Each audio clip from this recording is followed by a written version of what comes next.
Okay, let's talk a little bit about forces, vectors, and their resultants. And you're gonna have to give me a minute here. Okay, so we'll talk about forces,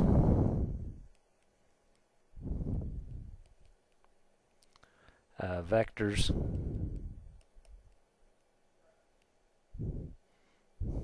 and resultants. That is resultant vectors.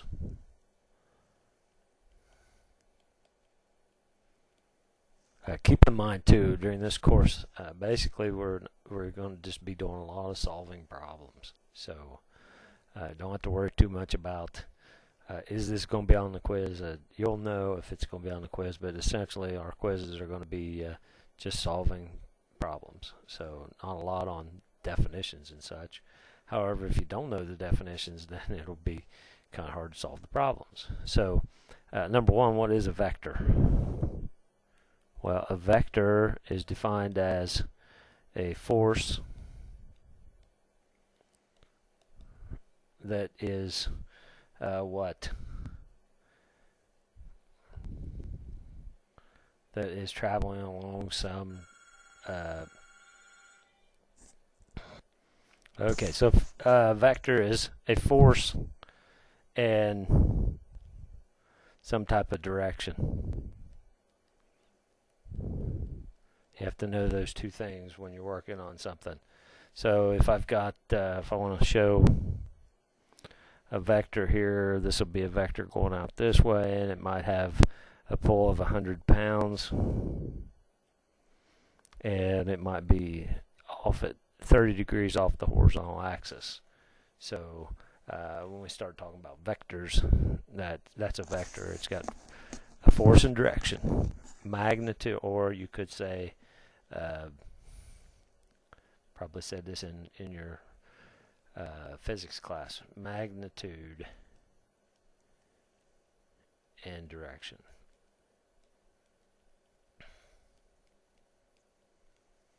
Okay, so keep that in mind as we work throughout these problems. Oh, let's see, what else can we do here? Also note that when we're working through problems, that you might see something like this from time to time. We may have a force going out here, and we could say this is 45 degrees. That is to say that this is the same thing right here, given that the magnitude is the same on that vector. That if we put this in like so, one for the run and one for the rise, then that's going to be a 45 degree angle as well. So we can use either one of those types of labeling and find out what the angles are. So keep that in mind.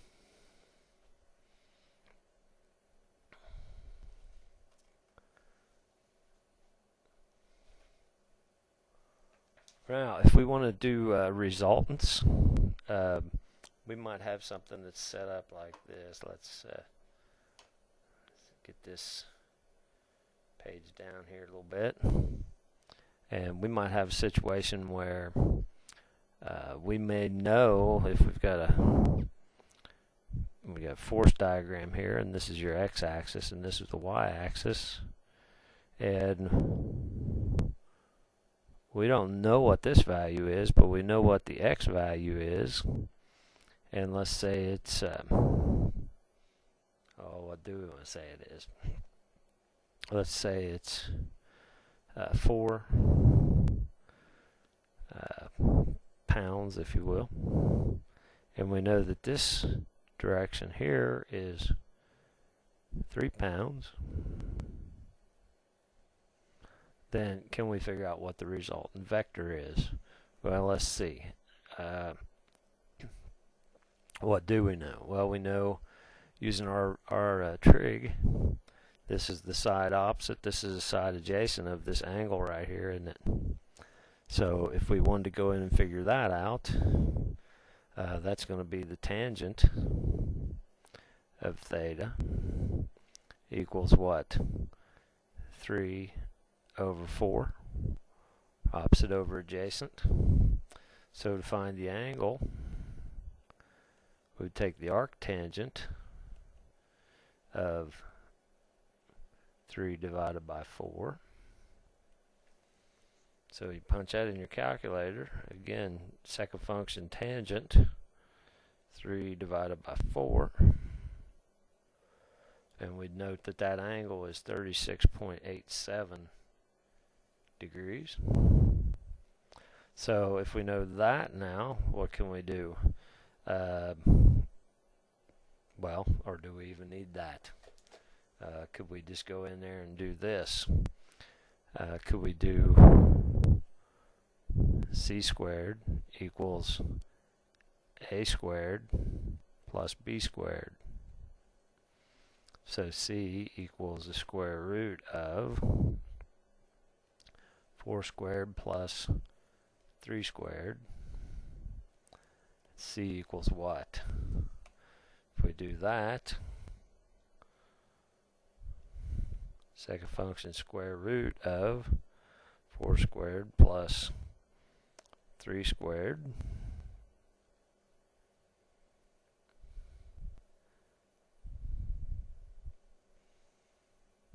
It looks like that resultant's going to be 5 pounds. And we already figured out what the angle was. So for the resultant vector,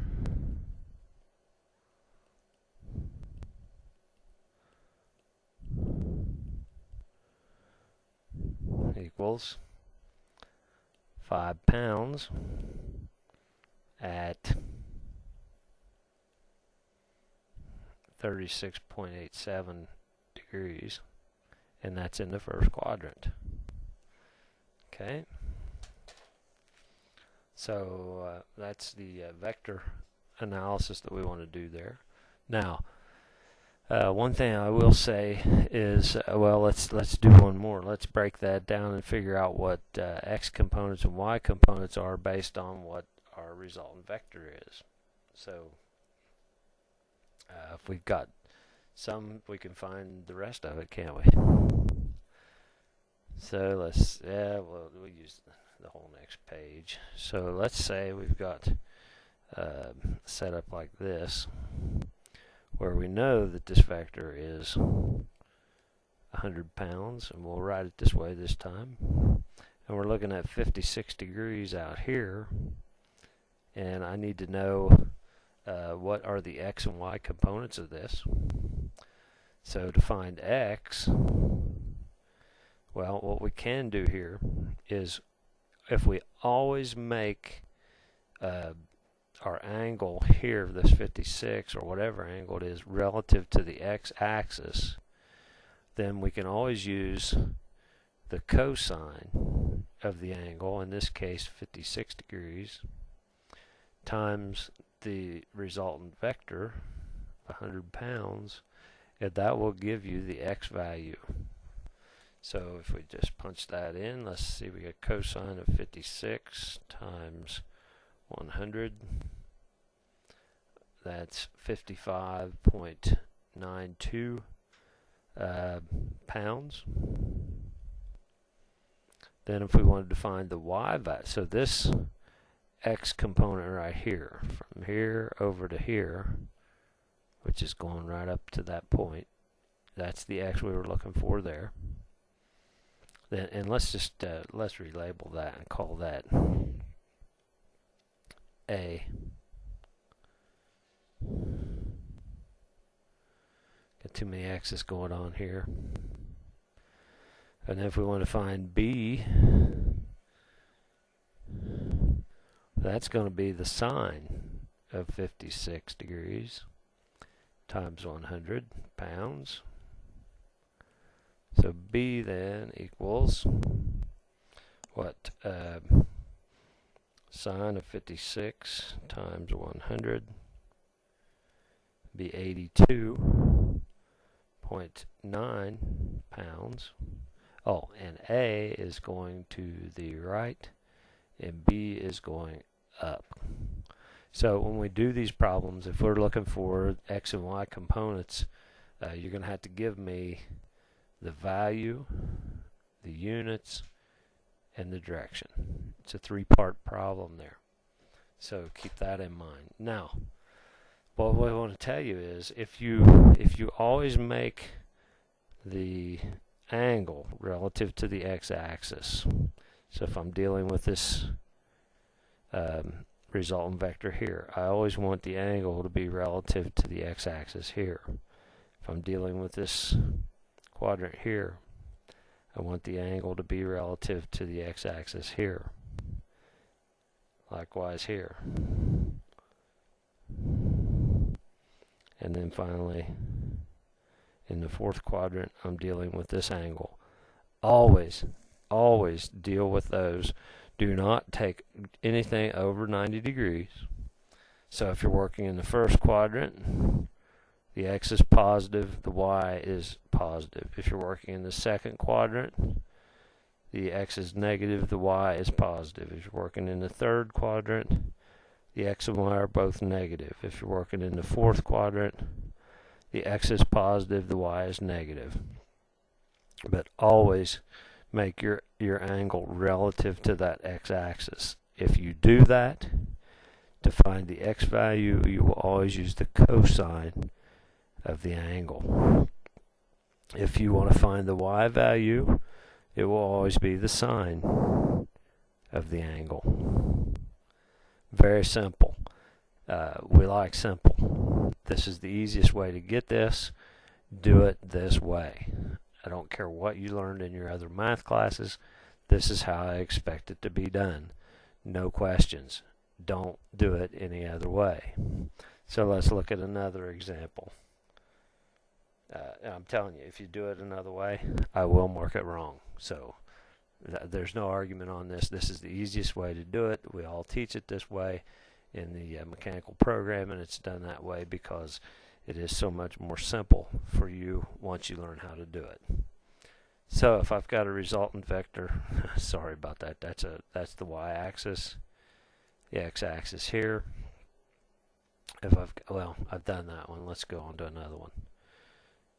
If I'm going in here and I'm doing a vector over this way, and we'll say that's 30 kilonewtons.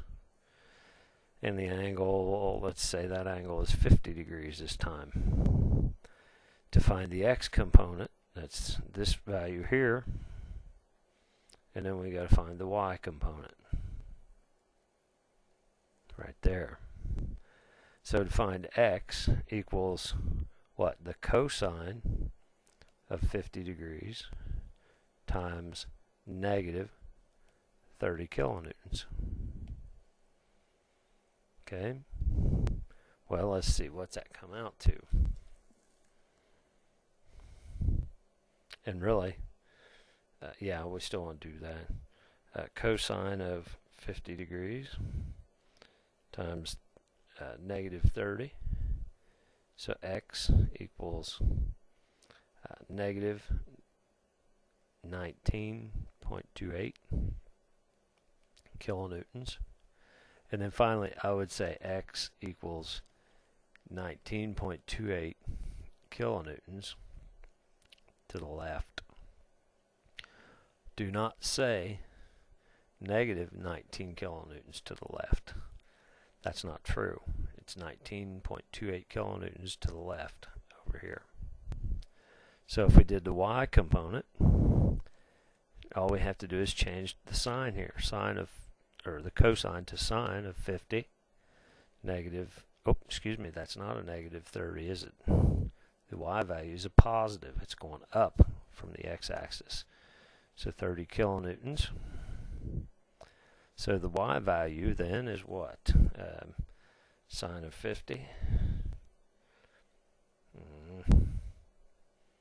Sine of 50, close brackets, times 30 kilonewtons. And that's going to be 22.98 kilonewtons, and that is going up. So that's my y component. Okay. Well, let's see if we did the third quadrant. And let's do one at a little bit steeper angle this time. Okay, let's make that 9 pounds. And this 10 degrees. What the heck? So the x component is going to be the cosine of 10 degrees times negative 9 pounds. And you can make that pounds this way if you want. So x equals cosine of 10, close brackets, times 9. Okay, 3 pounds, and that's going to the left. Is it not? This value going this way is to the left, and then we're going to go down this way to get to the end of that. So the y component is the sine of 10 degrees times negative 9 pounds. Right, it's going down here. So the y component of this one, sine of 10, close brackets, times negative 9. Oh, and actually, let me back this up one step here. That was negative, so then x equals 8.863 pounds to the left. And that looks rather ugly.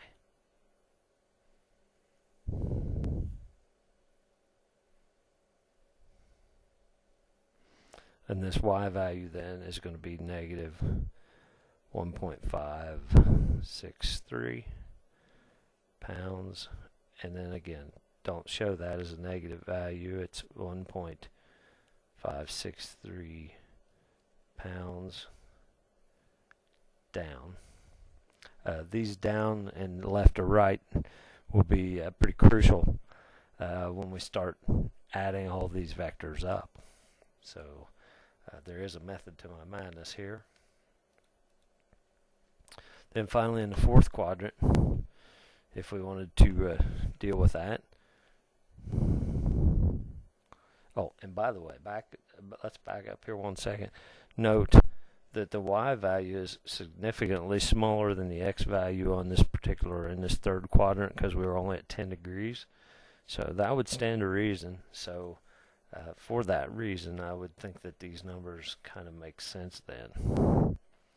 So then finally in the fourth quadrant, if we had let's say we had a number like this, and I gave you, let's say it's 25 pounds, and this was 10 degrees, what you need to do first is make sure and change to 80 degrees here. Okay? So that then we could say the x value is the cosine of 80 degrees times 25 pounds. That is a positive value.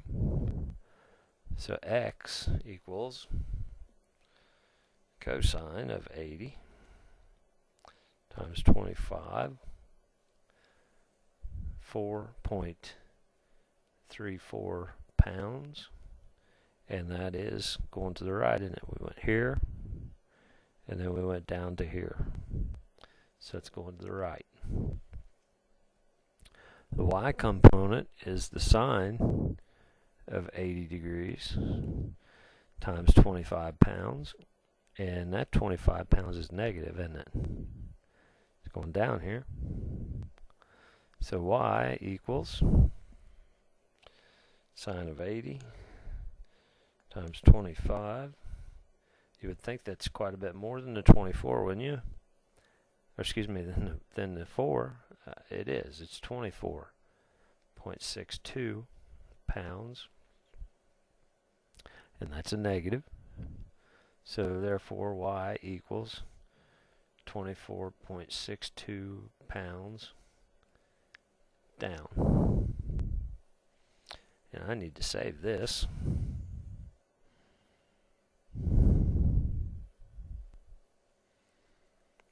Okay. From there then, what we would want to do is we would want to take and add different vectors and see what the resultant vector would be if we had more than one. So let's say we've got we've got a lifting eye here that has two chains on it, and one is pulling this way at some angle, and another one's pulling this way at some angle, and it might even be pulling a little bit harder. Can we find one common, if we got A here and B here, can we find out what C would need to be and what the angle would be to do the same work as A and B? Well, yes, we can do that, and that's where we do vector addition. So let's see. Let's look at a problem that will do some of that.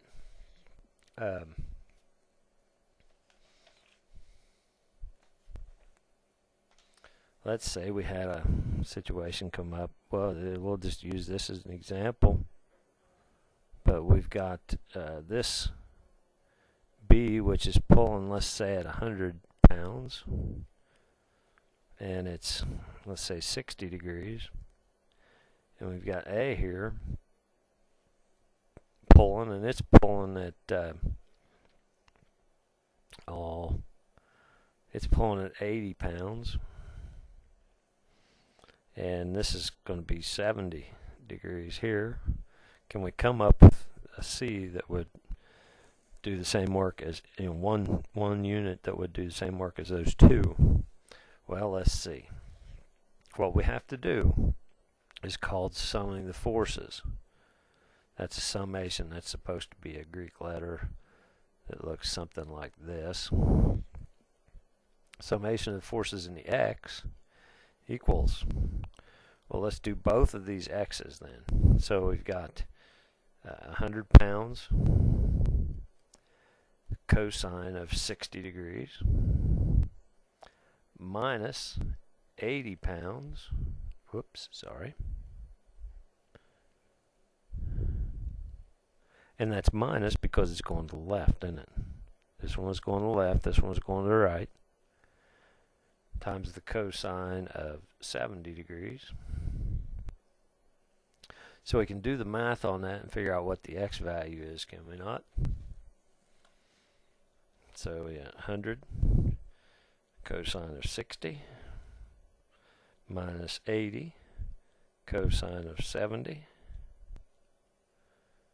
And the value for that equals 22.64 pounds. It came out a positive value, so it's going to the right. Then we do summation of forces in the Y. We still got 100 pounds, it's going up. So we got 100 pounds. All we need to change here is to the sine of 60 degrees.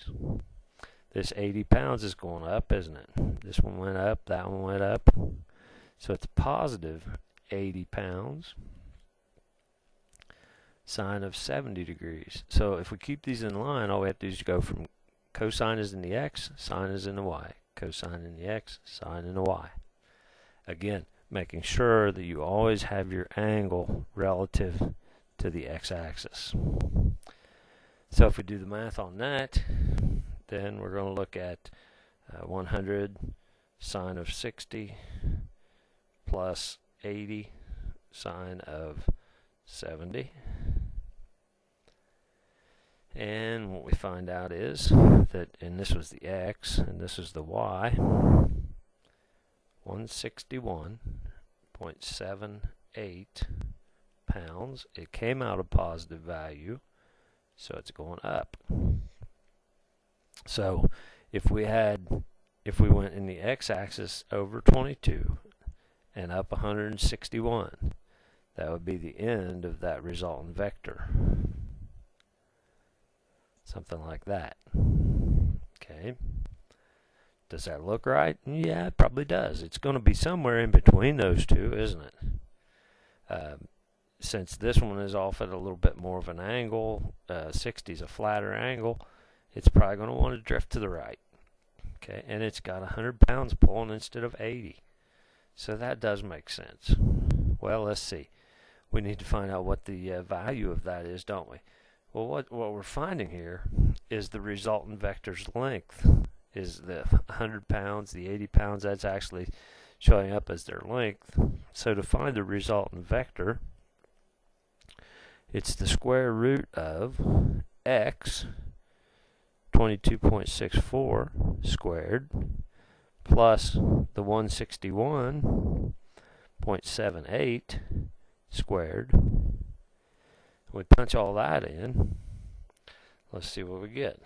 Square root of 22.64 squared plus 161.78 squared. Close the parentheses on that. 163.36 pounds is what we would end up with right here. I said, yeah, 36. Then we need to find the angle. Well, to find the angle of that, so this new triangle basically looks something like this. This is 163.36. And we know that this is 22.6, and this is 161.7. What we need to do is find that angle there, don't we? To find that angle, what is it? It's the arctangent of the x value, or excuse me, the y value over the x, isn't it? 161.78 divided by 22.64, and that'll tell you the angle relative to the x-axis. So if we got the arctangent of 161.78 divided by 22.64, and that's going to be 82 degrees. So our resultant vector is at 163.36 pounds. And it's in the first quadrant, which would be signified like so, at 82 degrees. How do we know it's in the first quadrant? You ask me, right? That's the next question you want to know. It's these two right here. This x is going positive, and this y is going positive. That's the only quadrant that happens, isn't it? Okay. Well, let's do one more like that, and then we'll stop this video. But what I want to do on this one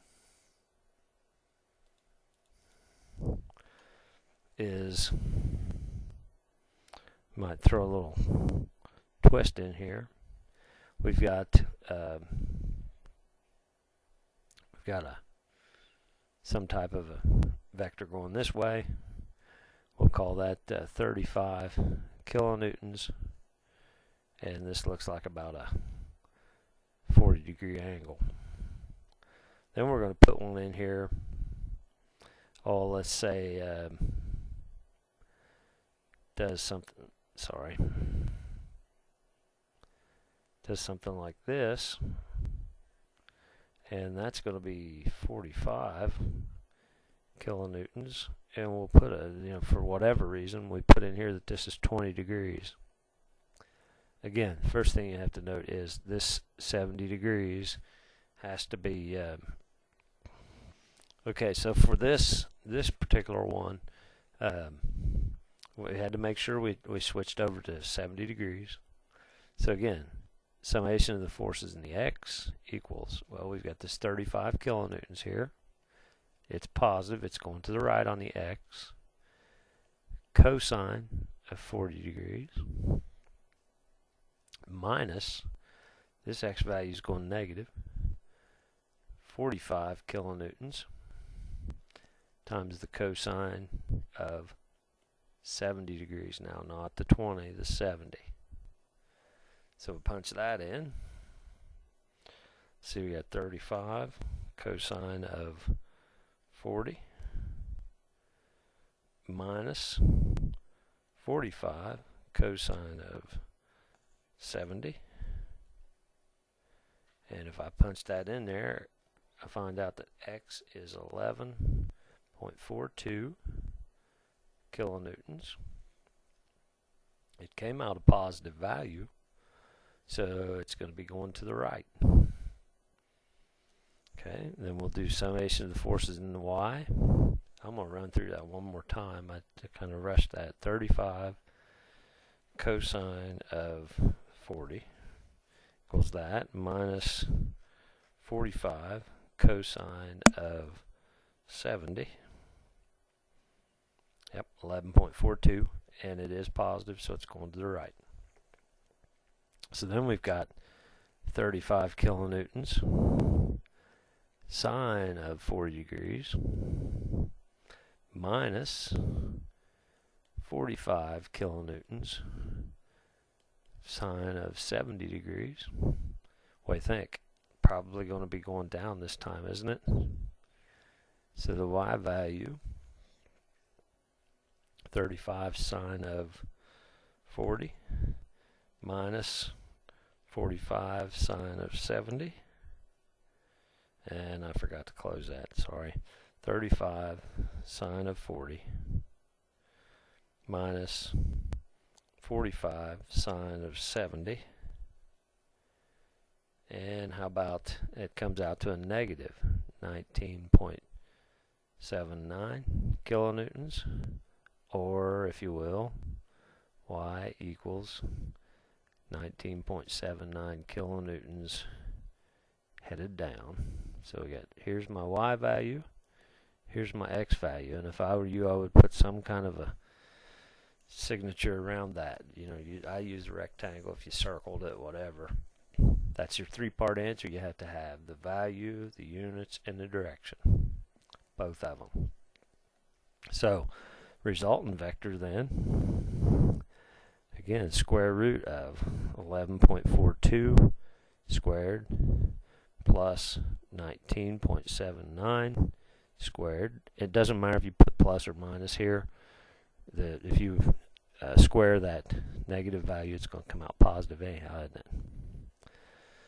So let's see what we get there. Square root of 11.42 squared plus 19.79 squared should come out to about 22.85 kilonewtons, right? Okay, so again, we've got, if we look at our example, we go from this point, we go over to the right and down. So that means we're going to be looking at some kind of a vector in the fourth quadrant, aren't we? This was 11.42. This was 22.85. Excuse me, not 22.85, 19.79.